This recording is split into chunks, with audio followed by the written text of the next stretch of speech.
श्री गणेशाय नमः, श्री सरस्वती नमः, श्री कृष्णाय नमः। देखिए, आज आपको श्रीमद्भागवत महापुराण के 10वें स्कंद का 66वां अध्याय श्रवण कराता हूँ। आप प्रेम से मन लगाकर श्रवण कीजिए। 66 काशी जाय हरि, पौंड्रक नृप कुमार, मित्र सुदक्षिण सहित सब हनोता सुपरिवार। इतनी कथा सुनाकर श्री सुखदेव जी बोले कि हे राजन, जब बलराम जी नंदराय के ब्रज में आए तब अज्ञानी करुष देश के राजा पौंड्रक ने मैं वासुदेव हूँ इस प्रकार मन में विचार कर श्री कृष्णचंद्र के पास दूत भेजा। आप जगतपति भगवान वासुदेव प्रकट हुए हो। ऐसे मूर्ख मनुष्यों की प्रशंसा से उत्साह दिलाने पर उसने अपने आप को वासुदेव समझ लिया। अचिंत्य मार्ग वाले भगवान श्री कृष्णचंद्र के पास द्वारकापुरी में अज्ञानी पौंड्रक ने दूत भेजा। जैसे खेल के बालक एक बालक को राजा बना देता है और वह अपने को राजा मानता है, उसी प्रकार अपने आप को पौंड्रक वासुदेव मानने लगा। कमल पत्र के समान नेत्र वाले श्री कृष्णचंद्र को दूत सभा में बैठा देखकर राजा पौंड्रक का संदेश कहने लगा। संपूर्ण प्राणियों के ऊपर कृपा करने के लिए मैं एक ही वासुदेव उत्पन्न हुआ हूँ, दूसरा नहीं है। इस कारण तूने जो अपना मिथ्या नाम वसुदेव धर रखा है उसे त्याग दे। हे यादव मूढ़, तूने मेरे चिन्ह गदा पद्मादि जो धारण कर रखे हैं उन्हें शीघ्र ही त्याग कर मेरी शरण में आ, और जो इन्हें त्याग न दे और मेरी शरण न आवे तो मुझसे युद्ध करने के लिए तैयारी कर। श्री सुखदेव जी बोले कि हे राजन, इस प्रकार मंद बुद्धि पौंड्रक का संदेशा सुन उग्रसेन आदि सब सभासद इस बात को असत्य जानकर हंसने लगे। इसके उपरांत भगवान श्री कृष्णचंद्र हंसकर दूत से कहने लगे कि हे मूर्ख, कृत्रिम सुदर्शनादि चिन्हों से तू अपनी ऐसी बड़ाई करता है, उन चिन्हों को मैं तुझ पर से छुड़ा दूंगा। हे अज्ञानी, जिस समय तू अपने मुख को ढक कर और काक गृध्र बालकों से गिर कर मर के सोवेगा, उस समय तू कुत्तों की शरण लेगा, अर्थात वे तुझको भक्षण करेंगे।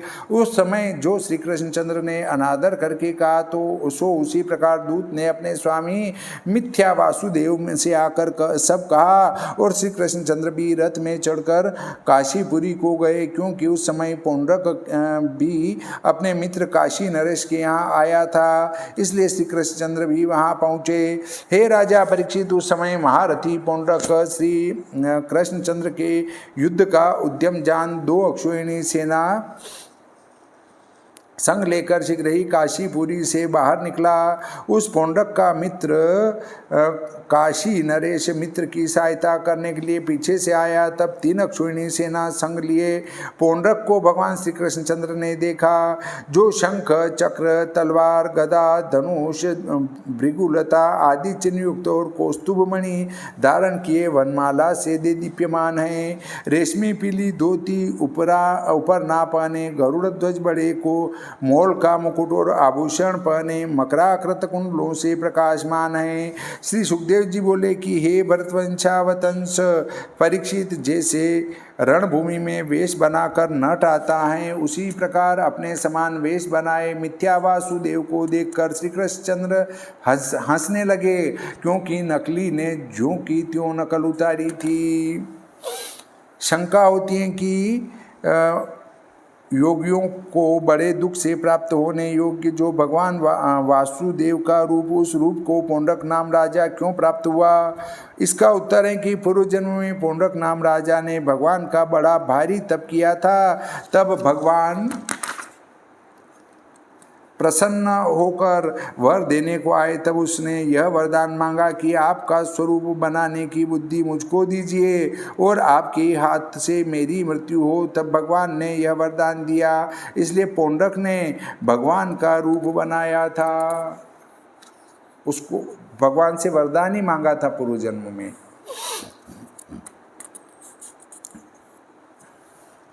इसके उपरांत शत्रु लोग भगवान श्री कृष्णचंद्र के ऊपर त्रिशूल गदा बेड़े बर्छी गुर्ज नेजा तलवार पट्टा बाण आदि अस्त्र चलाने लगे।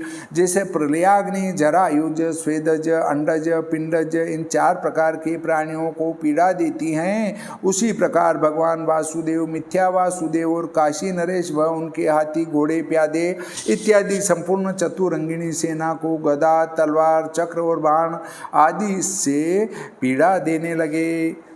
हे महाराज, चक्र से कटे हुए रथ, घोड़े, हाथी और प्यादे जिसमें पड़े वह भूमि उस समय भगवान भूतनाथ की क्रीड़ा भूमि के समान भयंकर लगने लगी, जिसको देखकर वीर पुरुषों के हृदय में अति आनंद प्राप्त हुआ।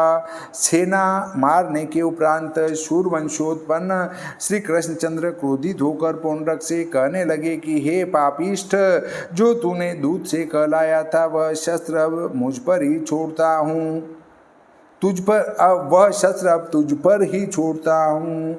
अरे अज्ञानी, तूने हमारा मिथ्या नाम वासुदेव रख लिया है, यह तेरा नाम शीघ्र ही छूट जाएगा, और यदि तेरे सम्मुख युद्ध न करूं तो तेरी शरण लूंगा। हे राजन, इस प्रकार तिरस्कार कर अत्यंत तीक्ष्ण धार वाले बाणों से पौंड्रक का रथ को तोड़, जिस प्रकार देवराज इंद्र अपने वज्र से पर्वत का शिखर काटते हैं, उसी प्रकार भगवान श्री कृष्णचंद्र ने मिथ्या वासुदेव पौंड्रक का सिर काट डाला। इसके उपरांत हे परीक्षित, काशी नरेश का बाणों से सिर उखाड़ काशीपुरी में ऐसे पटक दिया कि जिस प्रकार कमल कोश को पवन पटक देता है, इस प्रकार मित्र सहित मिथ्या वासुदेव को मार सिद्धों से गाई हुई अपनी कीर्ति को श्रवण करते हुए भगवान वासुदेव द्वारकापुरी में आए। श्री सुखदेव जी बोले कि हे राजन, सदा भगवान का ध्यान करने के कारण कट गए हैं सब बंधन, जिसके ऐसा वह मिथ्या वासुदेव पौंड्रक श्री कृष्णचंद्र का रूप धारण किए तन्मय हो गया। हे महाराज, काशी के राजद्वार पर कुंडलों सहित पड़े शीर को देखकर यह क्या है, किसका शीर है, इस प्रकार मनुष्य संदेह करने लगे। हे कुरुकुल के शोभा रूप परीक्षित, पीछे काशीपुरी के राजा का सिर जानकर रानी, पुत्र, भाई और पूर्ववासी हे नाथ हम मरे, इस प्रकार कहकर रुदन करने लगे। इस पर एक दृष्टांत है।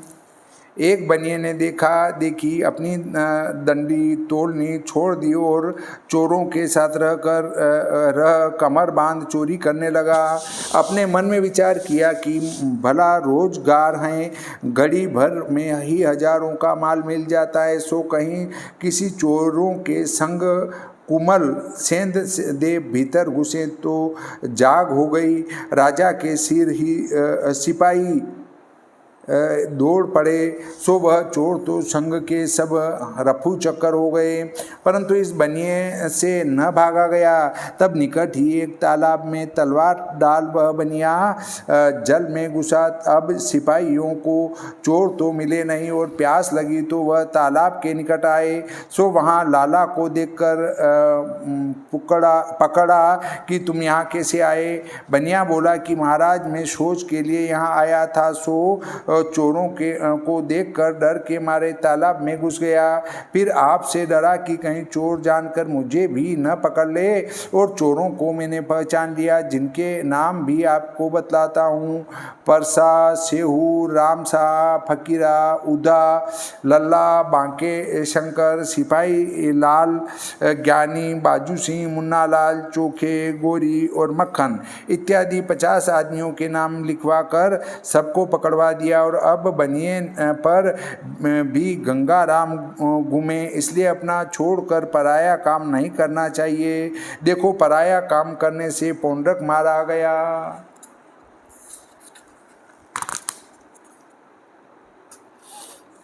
काशी नरेश का सुदक्षिण नाम पुत्र अपने पिता के मरने से अत्यंत शोकाकुल हो पिता के मारने वाले कृष्ण को मारकर पिता का ऋण चुकाऊंगा, इस प्रकार बुद्धि से निश्चय करके उपाध्यायों सहित सुदक्षिण परम समाधि लगाकर भगवान महादेव जी का पूजन करने लगा।